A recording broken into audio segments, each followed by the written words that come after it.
Assalamualaikum warahmatullahi wabarakatuh. Salam Pramuka. Baik, pertama-tama marilah kita panjatkan puja dan puji syukur kehadirat Ilahi Robbi yang sudah melimpahkan rahmat dan karunia-Nya kepada kita semua. Sholawat serta salam semoga tercurah kepada junjungan Nabi Agung, Nabi besar Muhammad Shallallahu Alaihi Wasallam. Pertama-tama marilah kita heningkan cipta sejenak untuk berdoa supaya pandemi COVID ini segera berakhir. Doa mulai.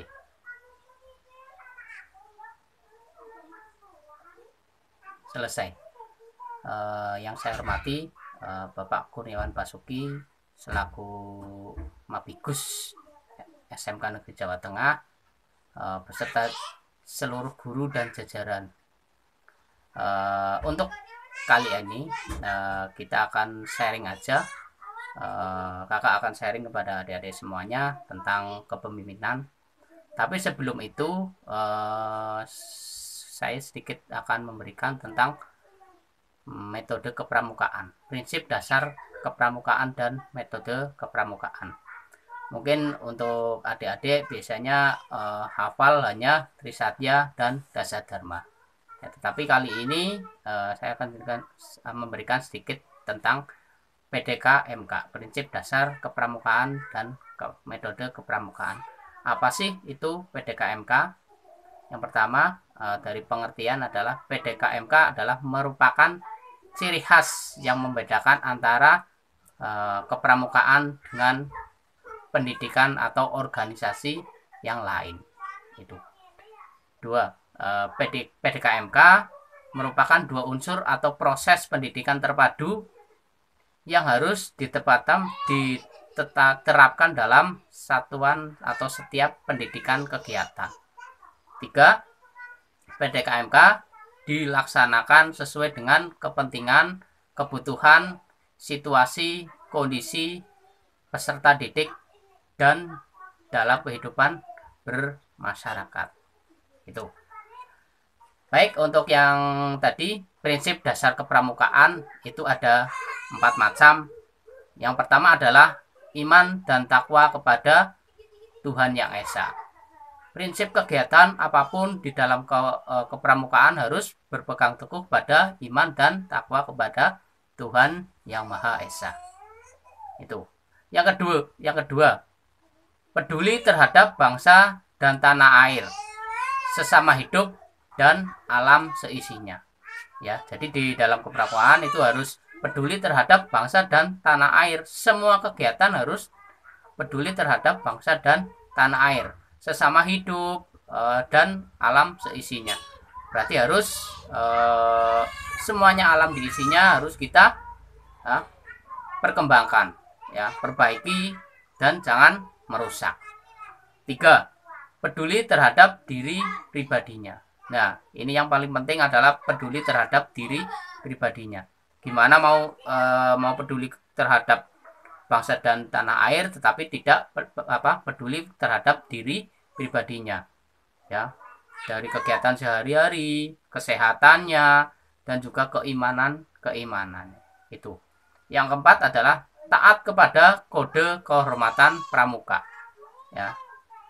Kode kehormatan pramuka itu kan ada, yang pertama di siaga ada Dwi Dharma dan Dwi Satya, ada Dasadharma dan Trisatya. Itu adalah kode kehormatan pramuka. Itu. Untuk selanjutnya yaitu prinsip kepramukaan. Tadi yang pertama udah prinsip dasar kepramukaan, dan selanjutnya adalah metode kepramukaan. Ya. Baik, jadi untuk metode kepramukaan merupakan cara belajar progresif melalui yang pertama ada pengamalan kode kehormatan pramuka. Jadi kode kehormatan pramuka yang tadi berarti di penggalang ada 2, Trisatya dan Dasadharma, itu diamalkan. Pengamalan kode kehormatan pramuka diamalkan dari Dasadharma ke-1 sampai Dasadharma ke-10. Berarti kalau salah satu melanggar, ya, itu kalau bisa ya diperbaiki, jangan sampai melanggar. Itu. Yang kedua, di dalam metode kepramukaan adalah belajar sambil melakukan, ya. Belajar sambil melakukan. Ya, jadi tidak cuma teori saja.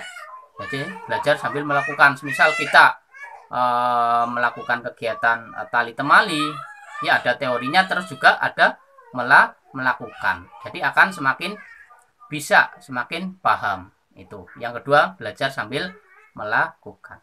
Yang ketiga adalah sistem berkelompok. Itu. Di dalam kepramukaan itu adalah sistem berkelompok. Ya, jadi tidak ya individu, tetapi individu ada, tetapi yang paling utama adalah sistem berkelompok. Itu. Yang keempat, kegiatan yang menantang dan meningkatkan. Ya, kegiatan yang menantang dan meningkatkan serta mengandung pendidikan yang sesuai dengan perkembangan rohani dan jasmani peserta didik. Itu. Kalau kegiatan tidak tidak menantang, berarti bukan kegiatan pramuka. Ya. Yang kelima, kegiatan di alam terbuka. Ya. Saya akui untuk semuanya kegiatan itu untuk permukaan itu biasanya di alam terbuka. Tetapi kalau kegiatan di alam terbuka itu setiap anggota pramuka harus mempunyai jiwa manajemen resiko. Maksudnya tahu akan keadaan alam terbuka dan akan yang akan terjadi. Ya, semisal kita mau melakukan susur sungai, ya kita prediksi dulu keadaan hulunya bagaimana, hujan atau tidak. Ya, jangan sampai terjadi seperti yang dulu di Yogyakarta itu kegiatan susur sungai, kegiatan permukaan, tetapi tidak mempunyai jiwa manajemen resiko. Ya, apa yang terjadi? Ya, tidak mempertimbangkan kondisi hulu sedang hujan, itu tersapu oleh banjir bandang. Itu walaupun kegiatan di alam terbuka harus setiap permuka harus mempunyai manajemen resiko. Itu. Selanjutnya adalah sistem tanda kecakapan. Di dalam pramuka kan ada dua, sistem tanda kecakapan umum dan kecakapan khusus. Itu kecakapan umum apa saja, kecakapan khusus apa saja nanti kita bisa jelaskan di lain hari. Itu. Selanjutnya adalah sistem satuan terpisah. Maksudnya untuk kegiatan putra dan putri itu dipisah. Kegiatan boleh bercampur tetapi tidak kegiatan bersama tetapi tidak boleh melakukan kontak fisik bersamaan, semisal bersentuhan dan sebagainya. Ya, itu. Kenapa harus sistem satuan terpisah? Ya, kita di Penggalang kan ada dua, ada ambalan putra dan ambalan putri. Itu satuan terpisah. Untuk selanjutnya adalah kiasan dasar. Kiasan dasar adalah apa-apa semuanya yang tidak ada di dalam kepramukaan, ya. Atau bahasa istilahnya adalah kita percaya kepada masyarakat sekitar, ya. Walaupun kita percaya pada Tuhan, tapi kita tetap kepada masyarakat sekitar. Itu yang disebut dengan kiasan dasar, ya. Jadi itu tentang metode kepramukaan, prinsip dasar kepramukaan dan metode kepramukaan. Baik, untuk selanjutnya adalah sedikit tentang kepemimpinan atau leadership. Itu. Baik, pemimpin. Apa sih itu pemimpin? Ya, pemimpin adalah orang yang mampu mendorong atau menggerakkan orang lain agar bekerja sama mencapai tujuan yang telah ditentukan. Itu adalah pemimpin. Jadi orang yang mendorong dan menggerakkan orang lain untuk mencapai tujuan yang telah ditentukan. Faktor-faktor dari pemimpin yang pertama adalah kepemimpinan. Yang kedua, komunikasi. Yang ketiga, interupsi. Yang keempat, fasilitas. Yang pertama, kemampuan. Kepemimpinan. Kepemimpinan adalah kemampuan seseorang untuk mempengaruhi atau menggiatkan seseorang yang lain. Ya, jadi dalam satu kelompok harus mempunyai jiwa, seorang pemimpin harus mempunyai jiwa kepemimpinan, mampu menggerakkan seseorang atau mempengaruhi atau menggiatkan seseorang. Ya, yang kedua adalah komunikasi. Komunikasi adalah cara atau media menyampaikan pesan. Ya, jadi setiap pemimpin itu harus mempunyai jiwa komunikasi antara pemimpin dan yang dipimpin atau anak buah. Itu. Yang ketiga, interupsi. Interupsi adalah perintah atau penunjuk kerja yang jelas. Kita memberikan memberikan informasi harus mempunyai interupsi. Interupsi adalah perintah yang jelas. Ya, langsung aja. Semisal kita memberikan materi A, langsung saja seperti itu. Jadi harus perintah petunjuk yang jelas. Yang keempat adalah fasilitas. Fasilitas adalah kemudahan untuk menyebabkan pekerjaan menjadi mudah. Contohnya di alam terbuka kita memberikan instruksi, ya semisal bisa menggunakan HT, bisa menggunakan sandi, ya bisa menggunakan semapur, ya dan lain sebagainya. Ya, itu. Selanjutnya adalah asas dari kepemimpinan dalam gerakan pramuka. Ada 4. Yang pertama jelas dimanapun ada ketuhanan yang Maha Esa. Itu asas pemimpin seperti itu. Kalau tidak mempunyai jiwa ketuhanan yang Maha Esa, tidak mempunyai agama dan sebagainya, itu dalam pemerpokaan tidak boleh memimpin. Itu asas yang pertama adalah ketuhanan yang Maha Esa. Yang kedua, ing ngarso sung tulodo. Ya, ing ngarso sung tulodo adalah di depan kita memberikan contoh. Itu adalah di dalam siaga. Di dalam pramuka adalah di siaga. Itu adalah ing ngarso sung tulodo. Kita di depan memberikan contoh atau bimbingan dari orang dewasa adalah 75%. Semuanya diatur oleh orang dewasa. Itu kalau di siaga. Seperti itu. Yang 25% adalah mereka untuk adik-adiknya suruh itu sendiri. Mencari titik masalah sendiri. Itu. Yang ketiga adalah ing madya mangun karso. Ya, ing madya mangun karso adalah di tengah-tengah kita tetap memimpin, tapi tetap memberikan informasi kepada adik-adik semuanya. Ini diterapkan dalam penggalang. Ya, maksudnya adalah 50% adalah dari bimbingan orang dewasa dan 50% adalah kreativitas mereka sendiri. Itu yang ketiga. Yang keempat adalah Tut Wuri Handayani.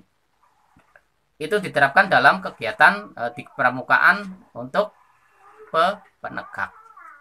Di mana bimbingan orang dewasa hanya 25% saja. Yang 75% adalah untuk kreativitas dari anggota pramuka itu sendiri, ya. Tetapi tetap ada panduan dari orang dewasa atau dari pembina. Itu. Yang kelima adalah waspodo purbo waseso. Ya. Yang seperti saya katakan tadi, ya. Jadi setiap orang itu harus mempunyai manajemen resiko. Resiko untuk apa? Untuk supaya kita harus selalu waspodo purbo waseso. Ya, di dalam kegiatan pramuka itu semuanya harus mempunyai manajemen resiko. Maksudnya kita kegiatan di tempat ketinggian ya harus menggunakan safety, harus menggunakan tali safety. Itu kegiatan di alam terbuka, misal kita susur sungai, yang harus memperhatikan kondisi hulunya, bagaimana keadaan atas, hujan atau tidak. Itu asas dalam kepemimpinan pramuka. Oke. Yang selanjutnya adalah tugas pemimpin. Tugas pemimpin yang pertama harus mengarahkan, ya, harus mengarahkan, ya, mengarahkan suatu organisasi itu mau kemana, harus diarahkan. Yang kedua harus mengetahui, ya, harus mengetahui, harus mengetuai maksudnya adalah kita sebagai pemimpin harus mempunyai jiwa ketua atau mengetahui setiap ada permasalahan harus kita sebagai titik penengah. Itu. Yang ketiga, mempelopori atau merintis, ya. Suatu kegiatan kalau tidak ada yang mempelopori atau merintis itu pasti tidak akan berjalan, tidak akan mencapai tujuan, ya. Misal gerakan untuk kegiatan pramuka apapun itu harus ada yang mempelopori itu. Yang keempat adalah memberikan petunjuk, nasihat, dan petuah itu. Ya, semisal sudah kegiatan seperti ini, memberikan nasihat seperti apa, semisal kekurangannya apa untuk di kemudian hari harus harus lebih baik, harus seperti ini, seperti ini, seperti ini. Ya, memberikan petuah, semisal kita kegiatan seperti ini kok kesulitan, harus lebih dipermudah lagi. Itu. Yang kelima adalah memberi bimbingan, ya, maksudnya adalah memberi bimbingan. Setiap mau kegiatan harus dibimbing terutama kepada adik tingkatnya semuanya. Itu. Yang keenam adalah membina untuk meningkatkan pengetahuan dan keterampilan, ya. Itu harus membina dan untuk meningkatkan pengetahuan dan keterampilan, karena ilmu di dalam kepramukaan itu setiap hari itu pasti akan bertambah terus, dan ilmu-ilmu yang lain yang sudah lalu itu tetap dipakai sebagai dasar acuan. Itu. Yang ketujuh adalah menggerakkan, ya, maksudnya menggerakkan suatu organisasi kalau tidak ada ketuanya kan mau digerakkan kemana, ya. Itu sebagai pemimpin atau leader harus menggerakkan, leadership. Itu. Baik, untuk selanjutnya yaitu kiasan dasar pemimpin, ya. Kiasan dasar pemimpin itu adalah yang pertama, pemimpin itu harus laksana matahari. Maksudnya adalah memberikan penerangan di siang hari, memberikan pencerahan, memberikan kehidupan kepada anggota tim dan adik tingkat semuanya. Itu laksana matahari seperti itu, memberikan kehidupan, ya, dan lain sebagainya. Yang kedua adalah laksana bulan, sama, yaitu setiap organisasi itu kalau semisal kegiatan itu sudah sulit sekali atau di malam hari kan akan petang, itu sebagai laksana bulan, memberikan pencerahan kepada kepada organisasi yang sulit bergerak seperti itu, ya. Itu.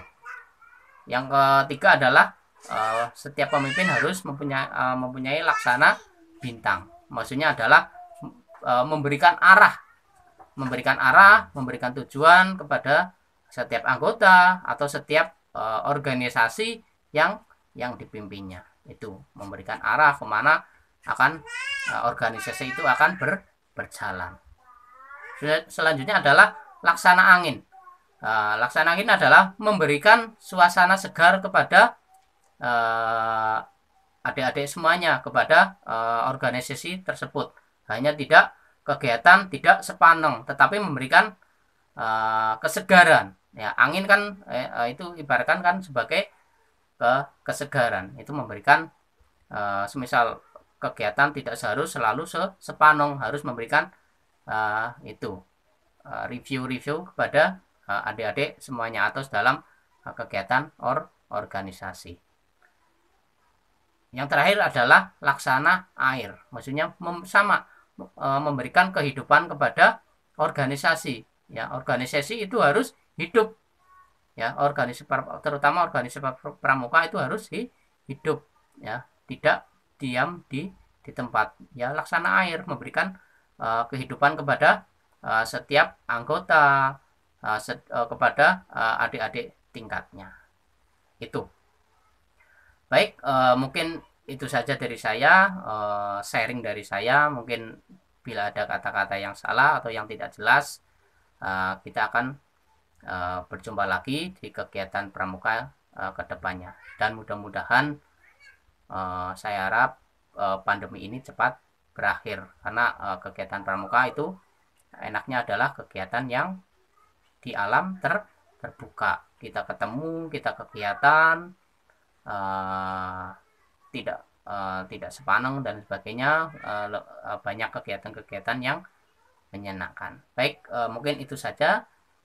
Terima kasih. Assalamualaikum warahmatullahi wabarakatuh. Salam Pramuka.